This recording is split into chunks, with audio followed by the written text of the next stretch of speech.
সুপ্রভাত বন্ধুরা, কেমন আছো তোমরা সবাই? আমাদের গল্পকথার নতুন আরও একটি ভিডিওতে তোমাদের সকলকে জানাই স্বাগতম। আশা করছি সকলে খুব ভালো আছে, সুস্থ আছো, আর আমরাও বেশ ভালো আছি। তো সকালে না অনেকটা কাজই এগিয়ে নিয়েছি, আর এখন করে তো এই যে জানলাটা খোলা দেওয়া করা আছে, কী সমস্যা তোমরা তো বুঝতেই পারছো। একেই তো জানলাটা পুরোপুরি খোলে না, তার উপর রাত হলে গাছ কটা নামানো, সকাল হলে গাছ কটা তোলা। বলতে পারো শীত বলে কাজ অনেকটাই বেড়ে যাচ্ছে। আর কি করি বলো, গাছগুলো এত নিজে হাতে করে তৈরি করেছি, এদেরকে না কোনো অযত্নও করতে পারি না।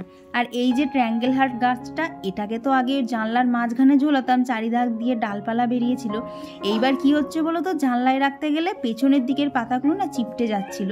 তো সেই জন্যই না এইরকম করে একটা সাইড ফাঁকা করে দিলাম, আর একটা সাইড না সমস্ত পাতাগুলো এইভাবে এনে দিলাম। আর জানো তো, এবার মনে হয় আমি একটুখানি আর কি চা প্রেমী হয়ে যাচ্ছি। এই একটুখানি কাজ করার পরেই না মনে হলো একটুখানি চাটা খাই, তাহলে একটু শীতটাও কমবে আর একটু এনার্জিও পাবো। তো সেই মতো ওপরের কাজ অর্ধেক ফেলে রেখে আবার না নিচে এসে চা খেয়ে তারপরে যাব ওপরের কাজ করতে।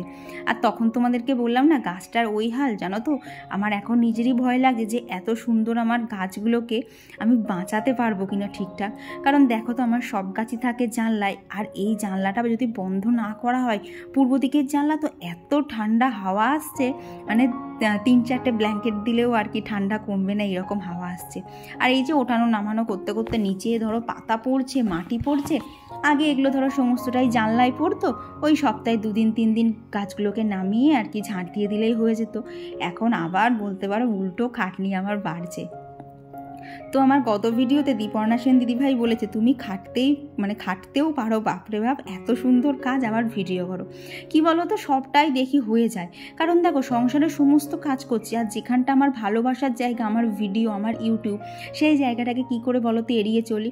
কারণ আমার ভালো লাগার ব্যাপারে কেউ কোনোদিনই খোঁজ রাখবে না। বিশেষ করে দেখবে বিয়ে হয়ে যাওয়ার পর মেয়েদের মনের খোঁজ কেউ রাখে না। সেদিক থেকে দেখতে গেলে তোমাদের এত ভালোবাসা পাচ্ছি, সেগুলোকে কেন আমি নষ্ট করবো বলো তো। তাই আমার মনে হয় যে সব কিছু যতক্ষণ হচ্ছে, আমার নিজের জন্য কেন সময় থাকবে না। তো বলতে পারো সমস্ত কিছু সামলেই তোমাদের সাথে ভিডিওটা শেয়ার করতে পারি। আর এইদিকে কৌশিক তো আজকে বেরিয়ে যাবে, ও দাঁতের জন্য অনেক দিনই কোথাও যেতে পারিনি, বাট দাঁতটা এখন ওর অনেকটা ঠিকঠাক হয়ে এসেছে। তো ডাক্তারে বললো যে তুমি এখন এদিক ওদিক যেতে পারবে, তো সেই মতো ও বেরিয়েও যাবে আজকে। তো এইখানে ওর যা জামা কাপড় লাগবে তো সেগুলো এখানে গুছিয়ে দিচ্ছে। তো দেখো যা জামা কাপড় লাগবে সেগুলো তো নেওয়া হয়ে গেছে, এখন যা কসমেটিক্স লাগবে সেগুলো এখানে রেডি করে দিলাম। কি বলো তো, আমি যদি রেডি না করে দেই, ও অর্ধেক জিনিস নেবে, অর্ধেক জিনিস নেবে না। গতবার তো জানো একটা বেড কভার নিতে ভুলে গেছে, আর ওখানে গিয়ে আমাকে বলছে তুমি আমার বিছানার চাদরটা দাও। আমি বলছি ব্যাগ তো গোছালে তুমি, আবার আমার নামে দোষ দিচ্ছ কেন? কি বলো তো, যখন থাকবে তখন এরা বুঝবে না, যেই না সেই জিনিসটা খুঁজে না পাবে তখনই দোষগুলো হয়ে যাবে বাড়ির বউতে। কি আজব নিয়ম বলো তো। তো এখানে না আজকে করবো হচ্ছে বেগুন ভাজা। তো অন্য সময় তো তোমাদেরকে শেয়ার করি যে বেগুনটা যেই না ভাজতে যাবো, কড়াই যা তেল দেই টুক করে তেলগুলো টেনে নেয়। তো আজকে ভাবলাম বাড়িতে যতক্ষণ এয়ার ফ্রায়ারটা আছেই, তাহলে আজকে এয়ার ফ্রায়ারে বেগুন ভাজাগুলো করা যাক। তো এখানে দেখো বেগুনে নুন হলুদটা মাখিয়ে নিয়েছি, আর এয়ার ফ্রায়ারের যে ট্রেটা ছিল তাতে না একটু তেল মাখিয়ে দিয়েছি, ব্যাস এই হলো ব্যাপার। আর এখন ওপর থেকে আর একটুখানি অয়েল ব্রাশ করে দিলাম। তো এই যে রেডি হয়ে গেল, চলো এটাকে এখন এয়ার ফ্রায়ারের মধ্যে দিয়ে দিই। তো এখানে তো আমি ইউজ করছি আগারোর যে এয়ার ফ্রায়ারটা নিয়েছিলাম সেইটা। জানো তো এটা নিয়ে যে কি ভীষণ উপকার হয়েছে না, কেন উপকার হয়েছে তোমাদেরকে একটুখানি বাদেই দেখাচ্ছি। তো এই যে এখানে 180 ডিগ্রিতে 10 মিনিটের জন্য বসিয়ে দিলাম। তবে জানো তো এর আগে কিন্তু 2 মিনিটের জন্য আর কি ট্রেটাকে প্রিহিটও করে নিয়েছিলাম। তো বেগুনটা উপরে ভাজতে বসিয়ে দিয়ে এসে কিন্তু এখানে গরম গরম রুটিও রেডি করে ফেলছি। তো আগের দিন আমাকে একজন দিদিভাই বলেছিল যে তুমি তো 11 নতুন তাওয়া নিয়েছো, তাহলেও কেন পুরোনোটা আর কি ভাঙা তাওয়াটা ইউজ করছো।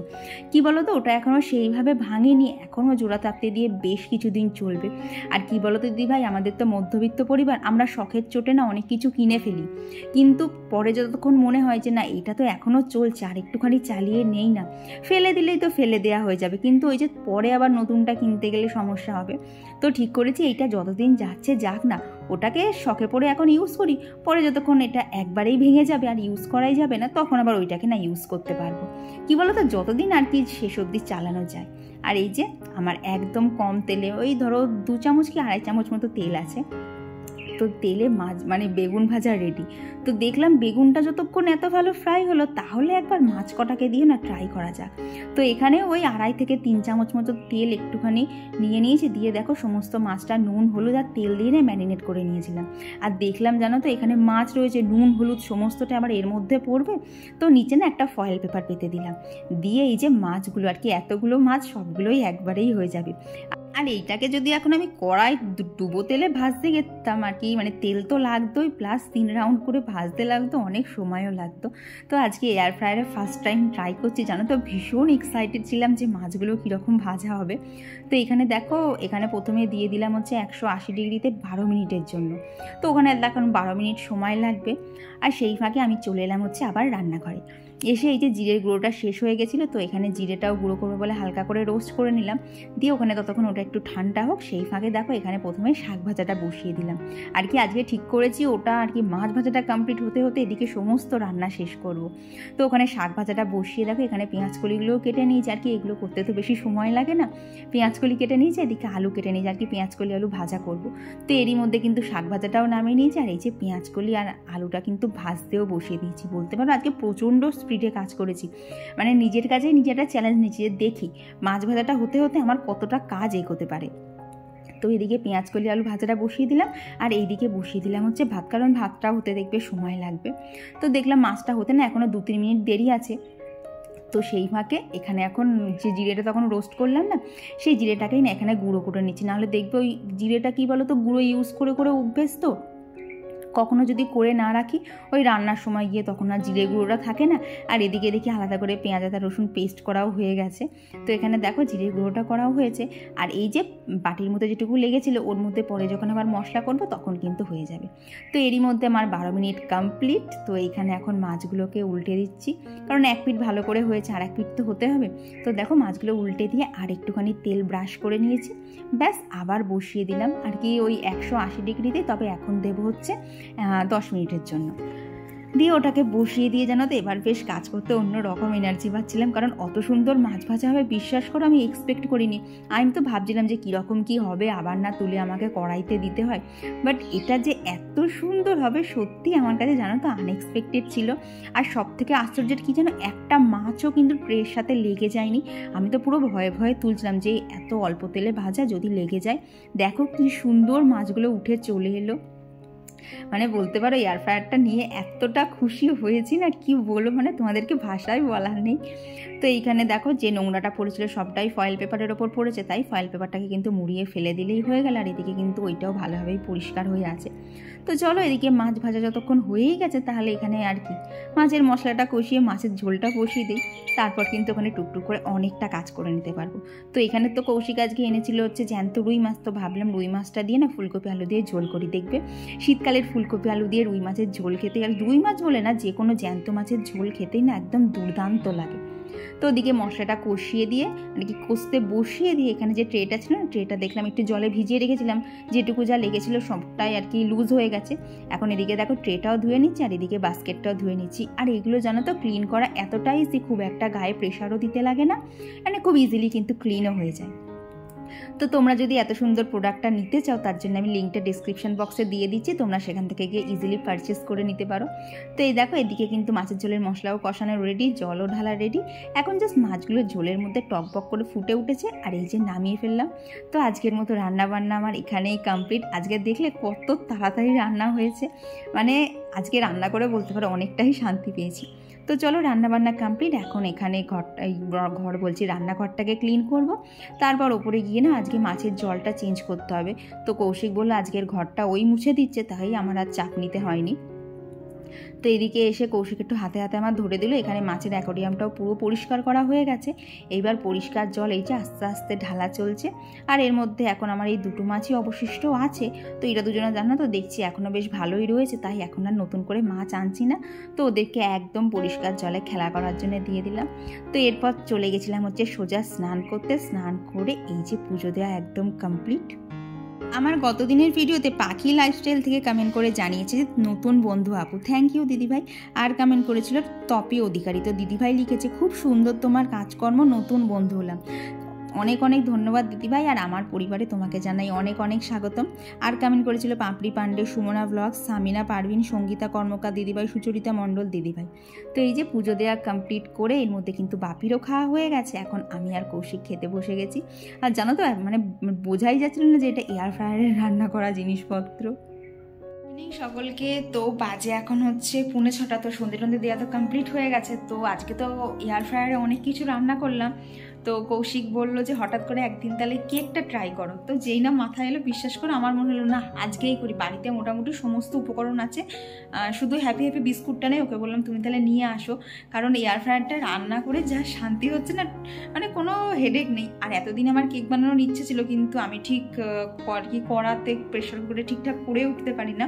তো ভাবলাম আজকে তাহলে এয়ার ফ্রায়ারটা ট্রাই করা যায়, কারণ এটাকে আমরা অ্যাজ আ মাইক্রোওভেন কিন্তু খুব সুন্দরভাবে ইউজ করতে পারি। তো মাইক্রোওভেন মানেই প্রথমেই যেটা আমাদের মাথায় আসে সেটা হচ্ছে কেক, চিকেনের বিভিন্ন রেসিপি। তো চিকেনটা তো এখন আর করা সম্ভব না, সারাদিন এত রান্নাবান্না হয়ে গেছে। তো ভাবলাম চটজলদি কেকটাকেই করা যায়। মানে ওটা শুনে আমার এত আনন্দ লাগছে না, দেখো আমি এমনি এমনি আসছি। বহুত দিন বাদে বেশ মাইক্রোওভেনের মতো করে কেক তৈরি করতে পারবো। তো চলো কেকটা স্টার্ট করি। এখন 6টা 6:45 বাজে, আশা করছি 7:30টার মধ্যে টোটালটা রেডি হয়ে যাবে। চলো বাকি গল্প করতে করতে হয়ে যাক, কারণ এতটা এক্সাইটেড না কেকটা বানানোর জন্য। তো চলো এখন সোজা রান্নাঘরে যাওয়া যাক। তো তারপর এই যে কেক বানাতে চলে এলাম। আজকে জানো তো হ্যাপি হ্যাপি যে বিস্কুটগুলো হয় না, সেই বিস্কুট দিয়েই কেক বানাবো। তো চলো এখানে বিস্কুটগুলো গুঁড়ো করে নেই, আর কি চিনি গুঁড়ো দিয়ে ময়দাটাকে ভালোভাবে মেখে নেই। আর সেই ফাঁকেই বেশ কিছু কমেন্টও শেয়ার করে নিই। তো আর আমার গত দিনের ভিডিওতে কমেন্ট করেছিল ববিতা রুদ্র আন্টি, মিনতি সরকার, শাইনি গাঙ্গুলি দিদিভাই, সুস্মিতা, ববিতা সিংহ দিদিভাই, পম্পি পাল, মনীষা সুমাই, AR লাইফস্টাইল ব্লগ, লোপামুদ্রাদি, অদিতি রয়, পুষ্পা জয়স্তরী ব্লগ, পম্পা ভৌমিক আর রবিনা বেগম। তো থ্যাংক ইউ তোমাদের সবাইকে, তোমরা প্রতিনিয়ত এতটা সাপোর্ট আর ভালোবাসা দিচ্ছ, যার জন্য বলতে পারো আমি কাজে অনেকটা এনার্জি পেয়ে যাই। তো এইদিকে এই দেখো এখানে যে ময়দা আর চিনি গুঁড়োটা মিশিয়েছিলাম, তার মধ্যেই যেটুকু আর কি 2 5 টাকার প্যাকেটেরই বিস্কুট নিয়েছিলাম, তো সেইটাকে কিন্তু এর মধ্যে মিশিয়ে নিচ্ছি। আর এখন এই যে মিশ্রণটার মধ্যে একটু বেকিং পাউডার, বেকিং সোডা, আর এদিকে দেবো হচ্ছে ডিম, দুধ, যা যা আর কি কেক বানাতে লাগে। আমি অতটা ভালো যদিও বানাতে পারি না, তাও আর কি চেষ্টা করছি এই যা। তো বলতে পারো সকাল থেকে সন্ধে অবধি, সন্ধে কি বলো রাত অবধি এইভাবেই কিন্তু স্টেপ বাই স্টেপ চলে। আমি বুঝি না গো, সারাদিন টুকিটাকি করেই যাচ্ছি, সেইভাবে যে ফাঁকা একদম ফাঁকা টাইম সেটাই যেন তো আমার সাথে হয় না। তবে সবশেষে কি বলো তো, আমার সংসারটা যে একদম পরিপাটি গোছানো থাকে, দিনের শেষে না এইখানটাতে গেলেই আনন্দ থাকে। আর আমরা যারা ঘর গোছাতে ভালোবাসি তাদের কাছে এইটাই বলো তো সেরা পাওনা না। সারাদিন খাটাখাটনি করার পর দেখবে, সারাদিন খাটাখাটনি করার পর ঘরে গিয়ে তুমি যখন দেখবে সব কিছু একদম পরিষ্কার আর কোনো কাজ নেই, তখন যেন একটুখানি নিশ্চিন্তে ঘুমানোও যায় যে না আজকের মতো সমস্ত কাজ শেষ করতে পেরেছি, কালকের জন্য আজকের আর কোনো কাজই বাকি নেই।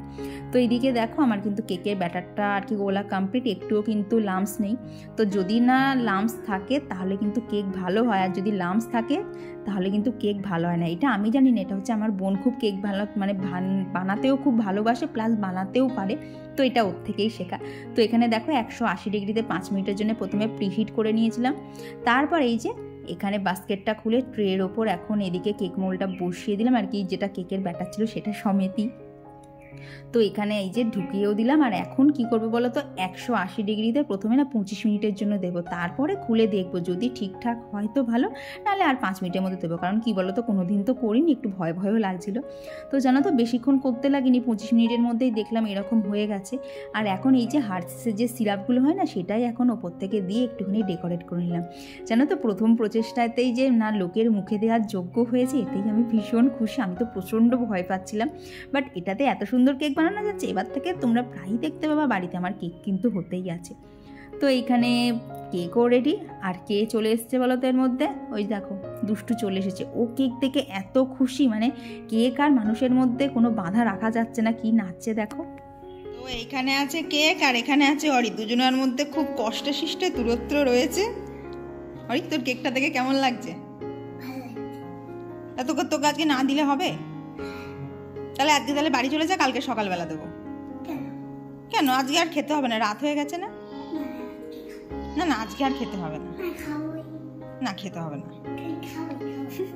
তো ওকে এখন যতক্ষণ না কেক না দেবো ততক্ষণও যাবে না। আসলে কি বলো তো, কেকটা এখনো গরম, তো ওকে বলছি দাঁড়া একটুখানি ঠান্ডা হোক তারপরে কাটি। সে আর তস হয় না, কেক আর মানুষের মধ্যে ডিস্টেন্সটা খুব কষ্টে রয়েছে। আর এই যে কেক কিন্তু কাটাও শুরু, তো এত কষ্ট করে কেকটা প্রথমবার বানানোর পর সবাই যে এত খুশি তো জানো তো, এইখানেই আমার ভীষণ আনন্দ লাগছিল।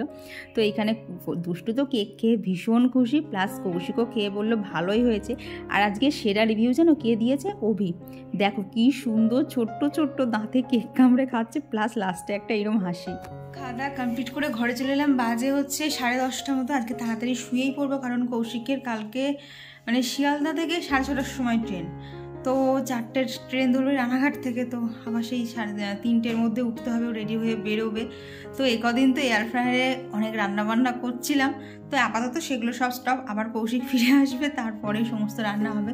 আর কেকটা কি বলতো, মানে গরম কেকটা আর রাখা যাচ্ছিল না যে কেকটাকে ঠান্ডা করব।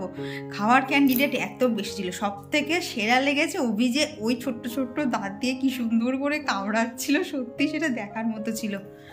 তো চলো আজকের ভিডিওটা এখানেই রাখছি। ভিডিওটা ভালো লেগে থাকলে অবশ্যই এটা লাইক করে দিও, আর কেমন লাগছে অবশ্যই কিন্তু জানিও।